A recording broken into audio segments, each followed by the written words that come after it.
திண்டுக்கல் மாவட்ட ஆட்சியர் அலுவலகத்தில் மக்கள் குறை தீர்க்கும் நாள் கூட்டம் மாவட்ட ஆட்சித்தலைவர் திருமதி மோனா பூங்கொடி IAS அவர்கள் தலைமையில் இன்று 23/12/2024 நடைபெற்றது. தமிழ்நாடு அரசின் உத்தரவின்படி பொதுமக்களின் குறைகளை களைவதற்காகவும் பொதுமக்களிடமிருந்து கோரிக்கை மனுக்களை பெற்று உரிய விசாரணை மேற்கொண்டு தகுதியான பயனாளிகளுக்கு அரசின் நலத்திட்ட உதவிகள் வழங்குவதற்காகவும் மக்கள் குறை தீர்க்கும் நாள் கூட்டம் மாவட்ட ஆட்சியர் அலுவலகத்தில் மாவட்ட ஆட்சித்தலைவர் அவர்கள் தலைமையில் திங்கட்கிழமை தோறும் நடைபெற்று வருகிறது. இன்றைய கூட்டத்தில் பொதுமக்களிடமிருந்து 284 மனுக்கள் பெறப்பட்டன.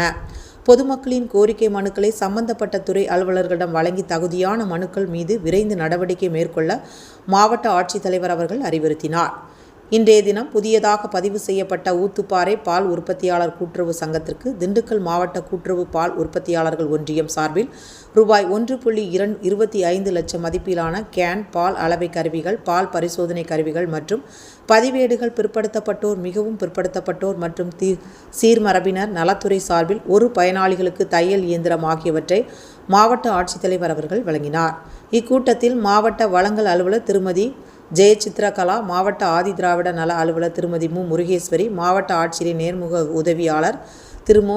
கோட்டைக்குமார், தனி துணை ஆட்சியர் சமூக பாதுகாப்பு திட்டம் திருமதி கங்காதேவி, துணை ஆட்சியர் பயிற்சி செல்வி ராஜேஸ்வரி சுவி, திண்டுக்கல் ஆவின் பொது மேலாளர் மருகே வாணீஸ்வரி, துணை பதிவாளர் பால்வளம் திருமதி பவனந்தி, உதவி பொது மேலாளர் மரு என் பாபு, கூட்டுறவு சார்பதிவாளர்கள், அரசு அலுவலர்கள் உட்பட பலர் கலந்து கொண்டனர்.